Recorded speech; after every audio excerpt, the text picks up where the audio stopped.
Halo sahabat Kilas Cerita, kali ini kembali dengan sebuah alur cerita tentang ayah dan anak. Tentang kasih sayang, perjuangan, pengorbanan dan pendidikan. Cerita tentang seorang ayah yang mengajari filosofi kehidupan, agar sang anak bisa sukses di masa depannya. Film ini diawali ketika seorang astronot diwawancarai sesaat sebelum keluar angkasa, bersama seorang rekannya. Dia adalah Ma Fei.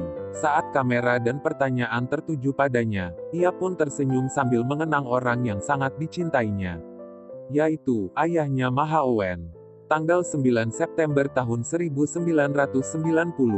Hari itu, acara estafeta obor ASEAN Games yang ke-11 di Beijing akan dimulai. Terlihat seorang anak TK yang dimarahi gurunya karena selalu membuat kesalahan untuk acara penyambutan. Guru tersebut berkata, "Kau tidak berguna, bodoh." Dan guru tersebut menyuruhnya untuk berbaris di belakang saja. Pembawa obor itu ternyata adalah ayahnya Ma Fei. Dia terlihat tergesa-gesa, berlari menuju acara estafeta obor, dengan membawa bola dunia, yang dibuat dari bola biasa, untuk hadiah anaknya, Ma Fei. Ayahnya Ma Fei, Ma Haowen. Dia seorang insinyur arsitek, yang diberi kepercayaan untuk proyek pembangunan jembatan Dongpei, yang akan dilewatinya, sebagai tanda peresmian dibuka jembatan tersebut untuk umum. Ma Fei menunjukkan kepada ibu guru, kalau pembawa obor tersebut adalah ayahnya. Ma Haowen berlari mendekati Ma Fei, dan membawanya untuk melihat jembatan lebih dekat. Namun, tiba-tiba saja jembatan itu roboh. Itu adalah kejadian tak terduga, yang akan merubah kehidupannya. Scene berpindah pada masa sekarang. Ma Fei diminta untuk menyampaikan pesan-pesannya sebelum keberangkatannya keluar angkasa. Ma Fei berkata, "Hidup itu bagai anak panah yang membidik impian kita, maka apa gunanya membidik jika tak punya sasaran?" Singkat cerita, peluncuran roket itu dimulai. Roket itu meluncur dengan sukses, disaksikan banyak orang. Dan terlihatlah seseorang yang memperhatikan roket itu dari kejauhan. Dia adalah Ma Haowen. Ma Fei dan rekannya tiba di tempat tujuan. Lalu mereka mendokumentasikan keberhasilannya. Mereka menikmati momen istimewa itu. Namun, tak berselang lama, mereka putus kontak dengan bumi. Ada masalah pada antena roketnya. Semua panik, namun tidak dengan Ma Fei. Ia kembali mengingat kesulitan masa kecilnya. Setelah robohnya jembatan Dongpei, Ma Haowen dipenjara. Ia dituduh telah menyalahgunakan dana proyek tersebut. Ma Haowen bercerai dengan istrinya. Dan Ma Haowen berkata kepada Ma Fei, kalau ia akan menyusul Ma Fei segera ke rumahnya, dengan sebuah pesawat antariksa. Agar Ma Fei mau pulang ke rumah. Semenjak hari itu, Ma Fei marah pada ayahnya. Karena telah berbohong, Ma Haowen tidak kunjung datang. Hari-hari yang dilalui Ma Fei menjadi sangat sulit. Ia sering dibully teman-temannya, karena ayahnya yang gagal membangun jembatan. Masa kecil yang seharusnya dilalui dengan keceriaan, menjadi momen yang menyedihkan bagi Ma Fei. Ibunya Ma Fei menikah lagi, dan membawa pindah Ma Fei ke tempat baru. Ma Fei disekolahkan di sekolah asrama yang bagus, yang terkenal dengan siswa-siswanya yang berprestasi. Ma Haowen dibebaskan dari penjara. Lalu ia kembali ke rumahnya. Namun kini rumahnya itu tak berpenghuni. Malahan ia menjadi sasaran kemarahan tetangga-tetangganya, yang terkena imbas pemotongan gaji perusahaan. Mereka menyalahkan Ma Haowen. Ma Haowen menghindari mereka, dan mencari tahu keberadaan Ma Fei dan ibunya. Ma Haowen menemukan keberadaan mereka. Ketika Ma Haowen mengunjunginya, Ma Fei tidak ada di rumahnya. Ia berada di asrama sekolah. Ada telepon yang diterima ayah tirinya Ma Fei dari sekolah, yang mengabarkan Ma Fei akan dikeluarkan dari sekolah, karena Ma Fei selalu berbuat masalah, dan malas dalam belajar. Mereka bertiga segera pergi ke sekolah. Tepat ketika Ma Fei dimarahi kepala sekolah, karena ketahuan Ma Fei menyimpan buku cerita petualangan di dalam kamar asramanya. Sekolah itu memang sangat ketat sekali terkait apa yang harus dibaca dan yang tidak boleh dibaca, untuk perkembangan prestasi siswa-siswanya. Ma Fei malah tersenyum, di depan lapangan. Tidak terlihat penyesalan di matanya sama sekali. Kepala sekolah berkata, "Kali ini tepat waktu. karena Ma Fei berbuat kenakalan di hadapan orang tuanya. Ma Fei pun baru tersadar akan keberadaan orang tuanya di lapangan tersebut. Dan alangkah terkejut Ma Fei. Dia melihat Ma Haowen setelah 7 tahun berpisah. Ibu dan ayah tirinya Ma Fei memohon kepada kepala sekolah untuk memberi kesempatan kepada Ma Fei sekali lagi. Memohon agar tidak dikeluarkan dari sekolah. Namun, kepala sekolah bersikeras pada keputusannya. Karena Ma Fei sudah terlalu sering berbuat salah. Dan berkata, secara nasional, murid berprestasi nomor 1 ada di sekolah ini. Hingga ia pun tidak mau ada siswa yang justru kebalikannya, dengan prestasi yang sangat memprihatinkan berada di sekolahnya. Mendengar hal itu, Ma Haowen marah. Katanya, seharusnya sekolah itu bisa memfasilitasi anak yang bodoh sekalipun, bisa menjadi cerdas. Dan sebenarnya tidak ada siswa yang tak bisa, yang ada sekolah dan gurunya saja yang tak bisa mendidik siswa tersebut. Ma Haowen pun menantang kepala sekolah, bahwa ia akan buktikan kalau anaknya itu pintar, bisa meraih ranking 10 besar di akhir kelulusan. Sebagai syarat dari kepala sekolah, bila Ma Fei mau terus sekolah di tempatnya. Bukan saja 10 besar di kelasnya, tapi Ma Haowen berjanji Ma Fei bisa menjadi ranking 10 besar di angkatan sekolahnya, dan secara nasional. Semenjak saat itulah, kini Ma Fei tinggal bersama ayahnya, tidak di asrama lagi. Untuk menghidupi anaknya, Ma Haowen mulai melamar pekerjaan baru. Namun berkali-kali ia ditolak. Ma Haowen bertemu seseorang yang katanya pengagumnya. Sambil memuji-muji Ma Haowen, dia mengambil surat lamaran Ma Haowen, dan memanggil semua orang. Ma Haowen dan Ma Fei sudah bahagia, karena dikira akhirnya ada juga yang mau menerima lamaran Ma Haowen. Namun ternyata, Ma Haowen dihina, katanya orang yang membuat roboh jembatan Dongpei, sedang mencari pekerjaan sekarang. Ma Fei marah melihat ayahnya direndahkan. Dia mendorong orang tersebut, lalu berlari meninggalkan tempat tersebut, diikuti ayahnya. Hingga suatu hari, ketika orang yang menghina tersebut mengalami masalah di proyek bangunannya. Dari sekian pegawainya, tidak ada yang mampu untuk membuat cara agar bangunan yang direnovasi itu bisa dirobohkan atasnya, secara lurus. Ma Haowen pun menghampirinya, dan dia berkata dia bisa menyelesaikan dalam hitungan menit. Asal orang tersebut mau membayarnya. Dan setujulah dia. Benar saja, Ma Haowen bisa menyelesaikannya dalam hitungan menit. Ma Haowen berkata kepada Ma Fei, ini adalah manfaat dari ilmu fisika yang diajarkan di sekolah. Akhirnya orang yang dulu menghina Ma Haowen, memperkerjakan Ma Haowen pada proyek bangunannya. Dengan bantuan temannya, Ma Haowen mendapatkan kunci rumahnya dulu. Dan Ma Haowen pun membuatkan desain gambar bangunan untuk temannya, sebagai balas jasanya. Kini Ma Fei dan Ma Haowen bisa tinggal di rumahnya, di mana sebelumnya mereka terlunta-lunta di jalanan. Tentu mereka keluar masuk rumah tersebut secara sembunyi-sembunyi karena takut ketahuan tetangga-tetangganya. Di rumah tersebut Ma Haowen mulai mengajari anaknya, dia mengeluarkan buku-buku dari tasnya Ma Fei. Lalu disusunlah buku-bukunya tersebut. Lalu ia menunjukkan kepada Ma Fei. Jika Ma Fei mau sukses, dia hanya harus menyelesaikan 0,5 cm dari buku-bukunya tersebut setiap harinya. Tidak sulit untuk menjadi pintar itu, selama otak kita mau bekerja keras. Dan tak berhenti berpikir, cara mendidik Ma Haowen sangat berbeda dari gurunya yang di sekolah. Dia berkata, belajar keras itu bukan agar bisa masuk universitas favorit, tapi harus berpikir lebih jauh, yaitu setelah keluar dari universitas itu.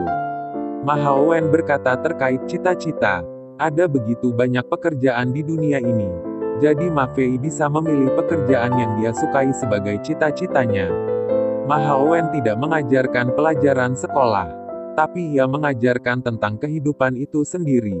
Dia tidak memaksa anaknya untuk belajar, tapi memberi contoh kepadanya, hingga Ma Fei pun mau belajar dengan sendirinya. Ma Haowen pun tidak menuntut agar Ma Fei bisa berprestasi di kelasnya. Dia berkata apa yang dulu diucapkannya kepada kepala sekolah itu hanya menggertaknya saja. Jadi Ma Haowen benar-benar memberi kebebasan belajar kepada anaknya. Hingga Ma Fei pun sering terlambat mengumpulkan tugas dan setelah sekian bulan, hanya mampu merubah rankingnya menjadi peringkat 10 dari bawah. Masih sangat jauh dari targetan. Suatu hari, Ma Fei berkata kepada ayahnya, kalau ia mau dibelikan sebuah komputer. Dan Ma Haowen berjanji akan membelikannya. Padahal saat itu uang Ma Haowen tidak cukup membelinya. Di saat krisis ekonomi, di masa-masa sulit, Ma Haowen pun bekerja keras untuk mencari uang. Dia bahkan rela menjual darahnya, hingga melakukan pekerjaan sampingan yang berat untuk bisa mengumpulkan uang. Ma Fei sangat senang sekali ketika pulang sekolah, ia melihat komputer di rumahnya. Ia pun tak sadar dengan keadaan ayahnya yang sangat kelelahan, akibat bekerja keras agar bisa membeli komputer tersebut. Wali kelasnya Ma Fei, Ibu Gu berkunjung ke rumah mereka, mengingatkan sebentar lagi ujian semester. Mengingatkan kembali janji apa yang dulu pernah Ma Haowen katakan kepada kepala sekolah. Ma Fei asyik bermain game di komputernya. Ibu guru berkata, seharusnya Ma Fei belajar, karena teman-teman asramanya pun semuanya belajar untuk mempersiapkan penilaian. Ma Fei sering terlambat sekolah. Karena ayahnya membawa Ma Fei terlebih dahulu untuk melihat alam dan belajar darinya. Agar Ma Fei bisa belajar membuat esai, yang menurut Ma Fei sangat susah. Hari ini bukan saja terlambat, tapi Ma Fei pun datang ke sekolah dengan keadaan yang sangat buruk, karena sebelumnya dibuli oleh temannya. Bukan itu saja, kepala sekolah menemukan pesawat mainan dalam tasnya Ma Fei. Lalu dihancurkannya lah pesawat tersebut. Dan berkata kalau Ma Fei bukan anak TK lagi, padahal pesawat itu adalah impiannya Ma Fei. Ma Fei memang mempunyai cita-cita untuk menjadi seorang pilot. Kepala sekolah juga marah kepada Ibu Gu. Dan ia pun diberhentikan tak menjadi wali kelasnya Ma Fei lagi.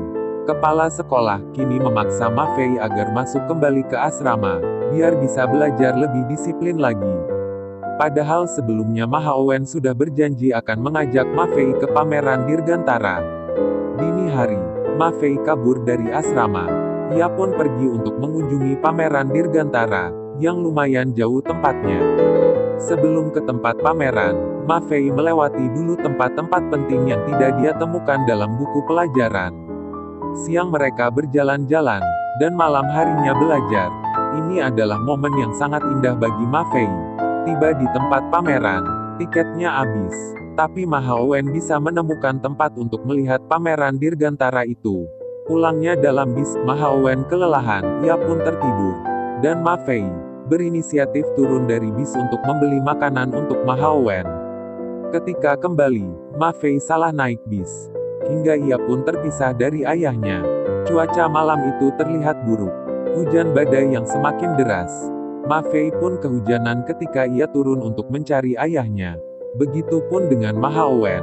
Diberitakan malam itu adalah badai terbesar sepanjang zaman ini, yang menyebabkan banjir besar. Ma Haowen mencari anaknya ke rumahnya.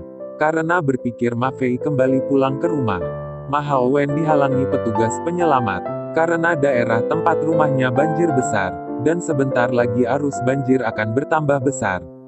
Ma Fei yang berada di rumahnya, ia menangis karena terjebak banjir, dan memanggil-manggil ayahnya. Ma Haowen merebut speaker corong, dan berkata dengan speakernya itu, Ma Fei, jika kau mendengar suara ini, lihatlah di sekelilingmu. Kau harus bisa menyelamatkan dirimu sendiri. Banjir kiriman akan datang. Dan ketika mereka hendak meninggalkan tempat itu, terdengarlah peluit dan terlihatlah cahaya senter. Itu Ma Fei, yang berhasil membuat perahu dari barang-barang yang ada di sekitarnya. Ini tidak diajarkan dari sekolah, tapi kehidupan yang membuatnya belajar, untuk bisa menyelamatkan hidupnya. Scene berpindah ke masa sekarang. Ma Fei berpikir akan memperbaiki antena roket, namun dicegah oleh rekannya. Katanya, jangan sampai ayahmu kehilanganmu di sini, setelah sebelumnya kehilanganmu ketika banjir. Scene kembali berpindah ke masa lalu. Hari ketika ujian kelulusan tiba, ayah dan ibu tirinya sudah menunggu di depan gerbang. Ketika Ma Fei tiba di sekolah itu, Ma Fei mengikuti ujian tanpa ada rasa beban, dan mengisinya dengan lancar. Ketika pengumuman kelulusan, Ma Fei dan ayahnya melihat papan pengumuman, Dan ternyata, Ma Fei tidak masuk 10 besar.